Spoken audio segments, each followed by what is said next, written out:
Hi, my name's Evan Berger, and this is my presentation called The Economic Unattainability of Therapy and How It Affects Those Who Can't Afford it. For as long as humanity has been self-aware, we've had to deal with the issue of mental health. People have been thinking as long as we've been eating, drinking, and breathing, and yet in many ways, access to mental health care is still not treated as a basic human right. The modern world continues to broaden our perspective as a species, which also provides new challenges to grapple with. And as the sheer volume of microprocesses we're forced to juggle on a minute-to-minute basis continues to increase, our brains are working overtime to evolve and adapt to the demands of modern living. The conversation of mental health has gained momentum in recent years, yet comprehensive mental health care is still largely unattainable to those who may arguably need it most. I was recently in a place where I felt I was in dire need of mental health care, and due to financial status, was unable to get the help that I needed. A big element of deciding to go to college was the constant anxiety and stress I felt trying to financially cope without a degree. But now that I'm in school, I'm finding it perhaps even more difficult to balance keeping a job while also handling classes. How do people do it all? Does being financially insecure have an intrinsic effect on mental health? Or has my mental health gotten in the way of my ability to succeed? Am I the only one who feels this way? In other words, how has the economic unattainability of comprehensive mental health care affected others who, like me, are unable to afford it? As it turns out, I'm not alone. According to the CDC, more than 50% of people will be diagnosed with a mental illness or at some point in their lifetime. 1 in 5 Americans will experience a mental illness in a given year of their lives. 1 in 5 children, either currently or at some point during their lives, have had a seriously debilitating mental illness. 1 in 25 Americans lives with a serious mental illness such as schizophrenia, bipolar disorder, or major depression. Furthermore, with the onset of COVID-19, more than 42% of people surveyed by the U.S. Census Bureau in December reported symptoms of anxiety or depression in December of 2020, an increase from 11% the previous year. There does also seem to be evidence suggesting that mental health issues can be exacerbated by financial stress and insecurity. According to a poll taken by Enrich.org, 46% of people with debt also have a mental health diagnosis.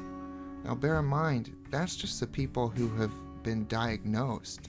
There's probably a whole amount.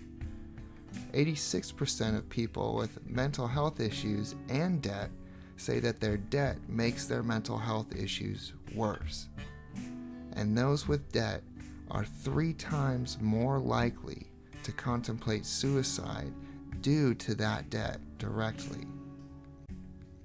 So it's overwhelmingly clear that there's an ever-increasing demand for comprehensive and affordable mental health care. But what's even more staggering is the statistics of several mental health issues among children and college-age people. Around 20% of the world's children and adolescents have a mental health condition, with suicide being the second leading cause of death among 15 to 29-year-olds. Is this because of the mental and emotional exertion of contending with school while also learning how to be a person and how to sustain yourself as an individual? From my experience, it certainly seems that way. On the other hand, some effort is being made to alleviate these impacts. For example, in 2019, The WHO launched the WHO Special Initiative for Mental Health, universal health coverage for mental health, to ensure access to quality and affordable care for mental health conditions in 100 million more people. The problem is, while mental health is now covered by Medicaid, which is great, unfortunately, most psychiatrists don't actually accept Medicaid, or private insurance for that matter. According to the Wall Street Journal, therapists say reimbursement rates are too low and the paperwork is arduous. Medicare pays about $103 for a 45-minute individual therapy session with a clinical psychologist, and about $77 for one with a licensed clinical social worker, according to the Federal Centers for Medicare and Medicaid Services. While the going rate for a session with an experienced clinical psychologist can be as much as $300. So while the U.S. government has acknowledged the increased need for affordable mental health care, it's not enough to incentivize licensed professionals to actually operate within these programs. Should therapists be obligated to make a fraction of their normal salary so that healthcare can be more affordable for everyone?